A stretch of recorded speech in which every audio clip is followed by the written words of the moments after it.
Hello and welcome to HMO History. My name is Mr. Moore and I am currently a GCSE and A-level teacher in a secondary school. Much by popular demand, I am creating some A-level revision videos for my class, and I thought they would be useful to share online so that everyone can access my top tips as an A-level history teacher.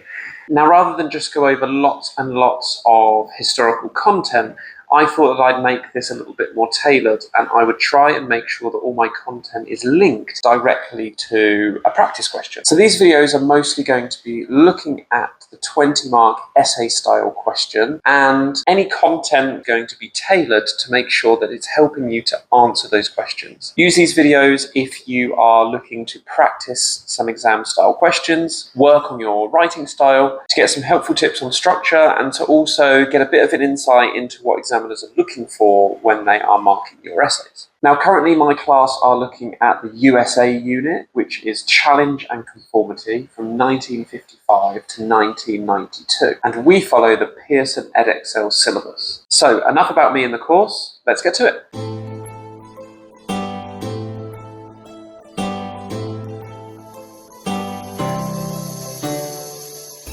The question that we're going to be focusing on is, to what extent was Kennedy's New Frontier successful? So this, again, is from the A-level Pearson Edexcel syllabus, and it is the USA paper 1955 to 1992. So before I get into the actual content revision, I just want to go through what a good introduction looks like for these types of questions. And the introduction is your best way of telling the examiner what they are going to expect from your essay. It's your chance to signpost your main argument and to give the examiner a little bit of a navigational tool on how to approach your essay. What are they looking for? What is your main line of argument? And how are they going to pick your analysis out? One of the key things from the mark scheme is that you have a sustained argument. Setting that up right at the front is making sure that you're showing the examiner you know exactly where your essay is going, and having a bit of a plan helps you not lose track when you're writing it in the exam. So what makes a good introduction? First, you need to set the context. This is about telling the examiner you know the history surrounding the question itself. Look at the time range that's been chosen for the question and make sure that you have a secure understanding of the social, the political, the economic events that are happening around this. You need to show an understanding for the time period that has been selected. The second part of this introduction focuses on your definition. What is the question actually asking you to achieve? And for this, it's really important to set yourself a criteria for how you're going to judge the question. For example, if it is a question about success, you need to set a criteria right up front of how you are going to judge that success. What you want to be able to do is to give yourself a clear outline of how you're going to reach a judgment. You want to show the examiner that you have set a clear goal, you know how you're going to measure the extent of success, and then you're going to reach your final verdict. The third thing is your judgment. Make it really, really clear from the start what your stance is on this question. Do you agree? Do you disagree? If the question is asking you, for example, if one particular thing was the main factor, is it or not? Don't leave it until the end of the essay to come as a surprise for the examiner. Just make sure you signpost really, really early on, yes, I believe X was the most important factor, and here is why. So here I've highlighted the main things I want you to think about when going into the exam and writing your introduction. So first of all, look at the period of time. Does it give you a date range? Does it give you a particular presidency? Are you looking at their time in office? Does it indicate a decade? Then you can start to piece together what you already know about that time period. Criteria, make sure you're setting yourself a good criteria to judge against, and state your argument up front. So with those three tips in mind, let's look in more detail at our particular question. To what extent was Kennedy's New Frontier successful? The context we know is Kennedy's presidency. So what do we already know about the surrounding social, economic and political situation during his time, and also leading up to him taking office? If we're thinking about definition, our question here is really clear in asking us if we think it was a success. So in our introduction, we need to make a criteria of what we think success for Kennedy looks like. And in terms of judgment, we are measuring the extent of that success. So once we've set up our criteria for judging what makes something successful, we're going to then measured Kennedy's policies against that to see if he measured up to what he aimed. For this, we're going to argue two different versions. We're going to say that Kennedy's New Frontier had limited success, or we're going to say that Kennedy's New Frontier had wide-reaching success. If we're splitting this into two, let's look at it in this perspective. On the left, we're going to challenge the question. We're going to say that no, Kennedy's New Frontier was not a success at all. On the right, we're going to conform to what the question really wants us to argue, is that yes, it was a success. I'm going to show you now two opening introductions that I have written. We're going to pick apart those three key ingredients. John F. Kennedy took office at the height of the Cold War in 1960, alongside economic stagnation inherited from Eisenhower and growing social unrest from the civil rights movement. This meant Kennedy's mission of the New Frontier to get the country moving again faced considerable difficulties and limited the scope of success compared to its ambitious aims. The failures of the New Frontier could be measured in its legislative agenda, as well as its overall economic impact and long-term influence. Kennedy faced considerable opposition within Congress due to the domination of Republicans and Southern Democrats, who disliked federal government intervention. Whilst there was limited success in civil rights and healthcare initiatives, the overall legacy of the New Frontier is one of legislative failure. So there's our opening for our challenge paragraph. Now let's look at our conform paragraph. Despite inheriting a difficult international landscape due to the ongoing Cold War, as well as domestic challenges in the growing momentum and political pressure of civil rights movements, Kennedy achieved wide-ranging success through his New Frontier. Not only did he lay the foundation for civil rights reform, he made considerable advances in technological innovation and pushed for considerable support for the unemployed and poor. He saw success in encouraging Congress to pass measures to help with unemployment, as well as granting federal expenditure on urban renewal and welfare funding. Not only this, Kennedy initiated space exploration that would see America overtake the Soviet Union in their ideological race. Therefore, his success was one of wide-ranging reach and considerable growth. Let's pick these two paragraphs apart so that we can think about what makes them strong. Let's first pick out the context. Now, what both of these paragraphs do well is they set up the landscape for where Kennedy exists in the history of the US. But they both take a different tone. One on the left looks at the context to show that Kennedy is inheriting an already difficult situation with the ongoing Cold War and economic stagnation. The one on the right takes a more optimistic tone, saying that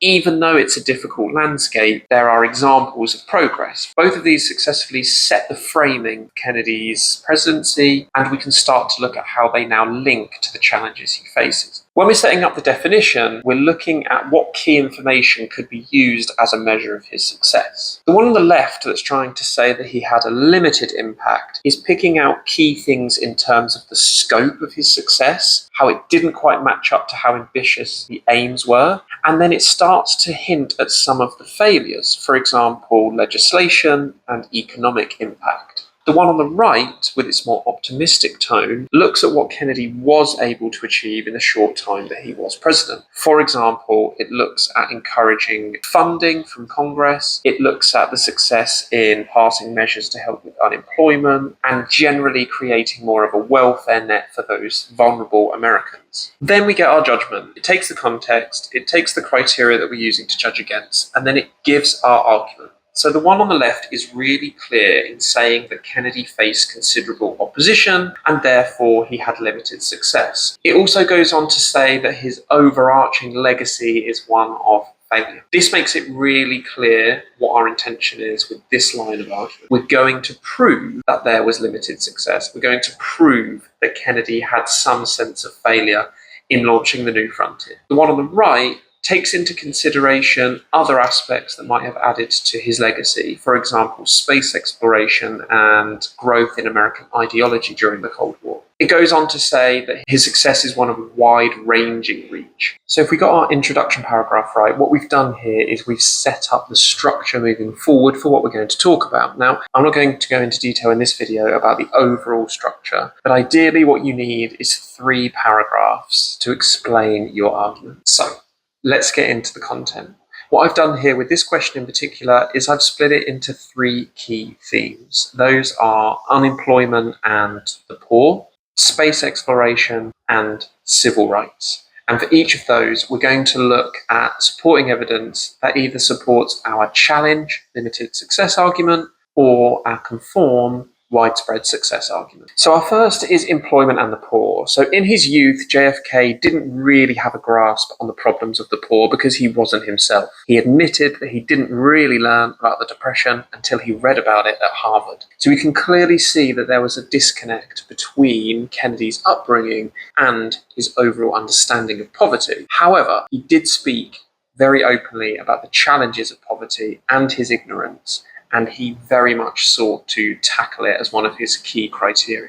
Within his New Frontier policies, he aimed to tackle mostly unemployment in order to aid poverty, but through a mix of federal funding, tax reforms, and social welfare programs. Many of his proposals, however, did face considerable resistance in Congress. So let's look at them in our two argument spheres. In terms of limited success, we could argue that the Area Redevelopment Act, although created 26,000 jobs, left 5 million people still unemployed across America. Statistics are a really good thing because we can mold statistics to suit each side of our argument. Here, we could say that 26,000 jobs had been created, which was a positive, but instead we're trying to put a spin on it to show limited success. Congress refused to reauthorize this act in 1963, mostly because Republicans in Congress, it was very Republican heavy, but also Kennedy was really conscious about Southern Democrats. He didn't want to alienate them. He needed their support for many of his policies, so he didn't want to push too hard. In the Manpower Development and Training Act, he did little to help the unemployed. What it did is, in fact, it subsidized the officials and the private companies that were launching the training initiatives rather than the money going for access to those courses themselves. And in the Social Security Amendments Act in 1961, it didn't cover 500,000 of the poorest, including 150,000 laundry women. Now, unfortunately, the demographic for these laundry women were mostly Black Americans, so again, there was a disproportionate amount of help based on racial and social classes. Republicans also heavily opposed the 25% raise. However, if we're arguing that there was wide-ranging success, then the Area Redevelopment Act did in fact create 26,000 jobs, and it showed that Kennedy was able to push for federal funding, $394 million, in fact, to extend employment. The Manpower Development and Training Act was a key movement from Congress towards training for increased automation and technological change. Now, even though this might not have created thousands and thousands of training programs, what it does show is the Congress accepting that there needs to be change. So we could argue here that even that in itself is a success. By the end of 1962, the administration claimed 351 approved programs, and it actually helped 12,600 trainees across 40 states. Again, we could link this back to our wide-ranging success because we could argue that 40 states out of 50 is a really key performance driver for success. In 1961, he extended benefits to the elderly, and the Minimum Wage Act raised the minimum wage by 25 cents to $1.25. This covered an extra 3.6 million workers. Looking at some more evidence to help us with our arguments for employment and poverty. Again, with limited success, we had the existence of rural poverty still around, despite administration efforts to give federal subsidies to farmers. It still didn't really match up to Kennedy's ambitious goals. Congress aimed to get the USA out of a recession. They were very reluctant to support Kennedy on many of his issues because their focus was economic recovery. Now, we also have rejection of many of his major initiatives. So just to list a few, they rejected the federal financial aid for education, senior citizens healthcare, halt urban decline, and the end to Jim Crow laws in the South. This could be argued as a success because eventually it led to the foundation of the 1964 Civil Rights Act, but the fact that he died before it was passed through Congress shows that they were still resistant to him. And much of the New Frontier was an extension of existing programs. It wasn't Kennedy being pioneering. There was no major new legislation. He was only extending what was already in existence. On the other hand, we have the National Highway System that was extended. It provided jobs in the construction industry for Americans. The Omnibus Housing Act, which granted an extra $5 billion for the extension of existing housing programs. Low-interest loans loans that were authorized for struggling middle-income families. And Kennedy very much used his executive powers because he didn't have the support he needed and he had a heavily Republican Congress. He used executive powers to make sure that he could allocate funding in the right place. For example, unemployment and the distribution of food to the poor. He also piloted a food stamp program which fed 240,000 people at an annual cost of $22 million and extended the school lunch program that had already been set up to 700,000 more students. So what could a paragraph look like if we were putting this all together? I'm not going to do both of them, I'm going to pick one side.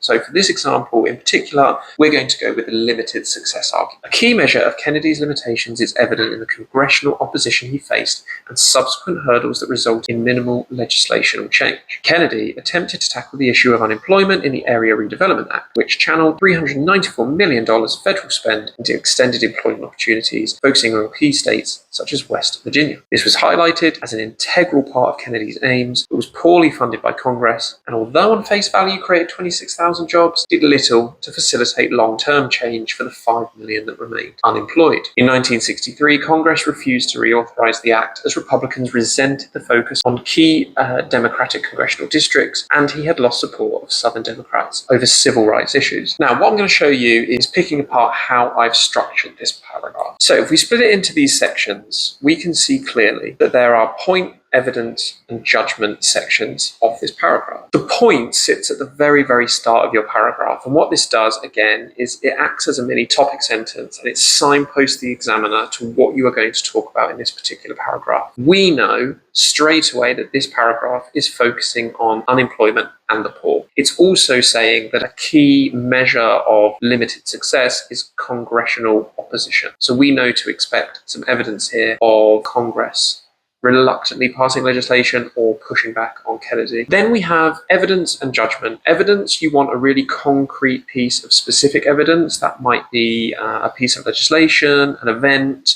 Normally includes a date, a name, a piece of historical evidence you can hook that judgment onto. The judgment is then linking it back to the question. So how does that particular piece of evidence build your answer? Why is that piece of evidence particularly useful for answering this question? What you want to do really is you want to repeat the evidence and judgment stage of your paragraph, ideally 2 to 3 times. 3 is kind of the magic number in how many pieces of historical evidence to include. That being said, if you write about these effectively with good judgment, you may only need 2. What you would do then is you would summarize why this particular paragraph gives weight to answering the question. This is the first paragraph, so this really should be our most important reason why we are showing limited success. Next, we have the space program. The space program is one of Kennedy's key highlights. We know that he vowed to put a man on the moon. He was convinced that something had to be done about space exploration because America had faced some humiliations in light of the Cold War. For example, the Soviets were the first to launch the successful satellite Sputnik. They were also the first to put a human in space with Yuri Gagarin. He wanted to demonstrate to the Americans that he could reinvigorate their spirit. He made space a national priority, and he aimed to restore American confidence in scientific and technological research. He committed to a moon landing, and he pushed funding into NASA. Splitting these into our 2 arguments again. In terms of limited success, the precursor to Kennedy's focus was very much on Cold War humiliations. It wasn't the fact that he was pushing for this as part of his own ambitions and his own political agenda. It was very much in response to what was happening within the Cold War at the time. In November 1957, the US tried to launch a satellite which failed and resulted in a public humiliation across the world. You even had British newspapers publishing about the failure, one of the headlines being, "Oh, what a flopnik." American journalists were putting considerable pressure on Kennedy, especially following the launch of Yuri Gagarin into space. And this happens despite him already putting a lot of energy into space technology. This is kind of seen as another failure of the US. It took Kennedy a while to justify the $40 billion spend on the moon landing, and NASA's budget at the time more than doubled. So if you take this in the context of social welfare programs that aren't really going very well, and also the fact that you have a lot of impoverished Americans, committing this amount of funding to space exploration could be seen as a hindrance to the success that Kennedy was having at home. Kennedy's preoccupation with space was more a measure of success for himself against the Soviet Union in the Cold War. However, it did really have some great benefits. Kennedy succeeded in opening a new frontier in space, as promised. Despite his death, 58% of Americans voted in favor of a moon landing in 1965. He set an ambitious moon landing goal in 1961 by promising that they would put a man on the moon by the end of the decade, which was achieved in 1969. His increase of funding for NASA showed a commitment to spend on technological advancement, and it showed that he had a great success in pushing for space capabilities. Project Mercury was seen as a huge success, sending the first Americans into space, including John Glenn's historic 1962 orbit of the Earth. And it set Kennedy apart from other presidents with a long-term vision of space exploration, and it very much cemented the US as a leader in space during the tumultuous time of the 60s in the Cold War. So again, let's look at a paragraph, this time in arguing that space exploration was a success for Kennedy's new frontier. This time I'm not going to read this through in massive detail. You can pause the video now and read through for yourself. Again, the success of this paragraph lays in structuring it well. The point that is made right at the top of the paragraph is about the success of space exploration in light of these Cold War humiliations and the fact that Kennedy was able to turn the tide of public perception by committing to really great advancements in space. The two pieces of evidence that I've picked have a clear date on them. So May 1961 is when Kennedy first commits to going to the moon, and then in 1962 launches that with a public face saying, "We choose to go to the moon." The second piece of evidence I've picked is the funding that he gives to NASA. And the judgment there uses this as a measure of what the impact is on both the new frontier and general public in America. For example, heightening America's morale during the Cold War, as well as placing America as pioneers of space exploration. And now the third and final paragraph we could talk about is the civil rights movement. Civil rights movement had been gaining momentum before Kennedy had taken office. There was growing activism, there were legal victories, there was violent resistance. We had the role of Rosa Parks, we had the role of Martin Luther King. But up until Martin Luther King Jr.'s March on Washington, Kennedy was very resistant at supporting civil rights hugely in Congress.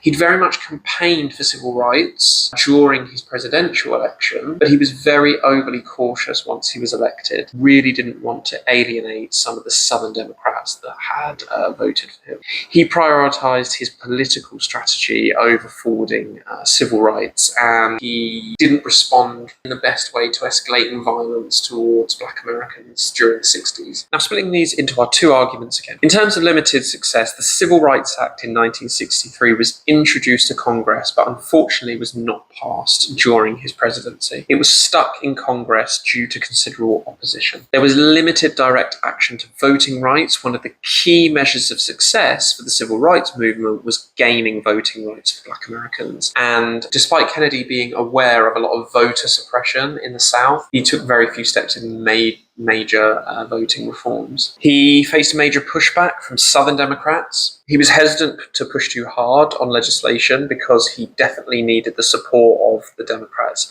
in Congress for his domestic policies and his space policies. He was perhaps a little bit too reluctant to push on the matters of civil rights to mitigate any considerable opposition. And violent resistance was very much growing in the South. You had the Freedom Rides in 1961, and Kennedy's response was very hesitant. He did not send in federal support. Instead, he placated Southern leaders and he relied on local law enforcement, was very much in favor of the segregationists. However, in terms of wide-ranging success, during his campaign and his time in office, he did publicly endorse the civil rights movement and he gave it a voice in presidential rhetoric. He marked support for civil rights as a moral issue and he was successful in gaining public support for it. And despite being stuck in Congress at the time of his death did lay the foundations for the Civil Rights Act in 1964 and the subsequent Voting Rights Act in 1965. Although he didn't send federal troops to support in the freedom rides, he did use federal troops to intervene during the university segregation in Mississippi and Alabama, and he issued an executive order in 1962 which banned racial discrimination in federally funded housing. Let's take another look at what a paragraph could look like arguing the limited success of Kennedy's New Frontier in civil rights. Again, you can pause the video here and read through it in your own pace. Now, the point that I'm trying to make here is during his presidential election campaign, Kennedy was very much in favor of new frontiers in civil rights. However, once he was in office, he was very reluctant to progress those civil rights out of fear and pressure from the Republican Congress and Southern Democrats. My measure of success in this paragraph is going to be about the limited amount of change that was achieved before his death in November 1963. The evidence that I've chosen here is about voter suppression, including literacy tests, intimidation and violence in the South, also the freedom rides in 1961, the sort of segregationists violently react to both black and white American citizens that were trying to test desegregated buses in interstate travel. The judgment here is very much using these pieces of evidence to criticize Kennedy's reaction and how slowly he was in the uptake of pushing for this change. So hopefully that has helped you with some revision, not only in Kennedy's New Frontier, but in terms of tailoring it towards a practice exam question in either arguing that the New Frontier had limited success or the New Frontier had wide-ranging success. Now, before we leave, I just want to give you a few of my exam writing techniques. First is about using A-star language. It is really important to take an analytical stance when we're writing about this. Do not let your essays become a narrative on the history. You need to be using language that reveals what you are trying to approach in terms of historical analysis. For example, in your judgment part of your paragraph, you want to use words like this reveals, this shows, this demonstrates, this indicates, because that shows that you're thinking above the piece of evidence and you're applying it to the question. That is the next tip. Make sure you are constantly linking back to the question. The key thing you can do here is make sure you are using the word in the question that you've used in your definition. For example, this one is success. We want to constantly be saying, was it a success or not? Make sure your argument remains focused. Now, one of the key criteria to get into the higher levels of the marking criteria is to make sure that you have a sustained argument all the way through. So make sure you keep it very clear what your stance in the argument is. Make sure you set out your success criteria in your introduction and you keep using that throughout the whole thing. And last but not least is making sure that you have a strong conclusion. You need to weigh up all the factors. Now, if you've structured your essay correctly, paragraph 1 should be your main argument, paragraph 2 should be your second, and then paragraph 3 should either be your least important factor or even a counter argument. You know then that in your conclusion, you need to link back to paragraph 1 to say, this is why this is the most important factor. In the mark scheme, it uses the word nuanced. Now, in terms of having a nuanced argument, you need to make sure that you are being considerate of different perspectives. You make reference to the fact that there is a counter argument, but you make sure that your line of argument is always sustained throughout. Don't lose sight of what you're trying to argue. Hopefully that's been helpful in structuring an essay on how to argue success. These types of questions come up a lot. To what extent, how far do you agree? And quite often you are measuring the success of presidency, you're measuring the success of a particular movement. This structure can be used in order to argue both. Don't forget your language. Limited, complete, partial success are always good criteria to set out at the start. Make sure to like this video and subscribe to the channel to make sure that you're up to date with all my latest videos on how to practice your exams, as well as keeping up to date on some content revision.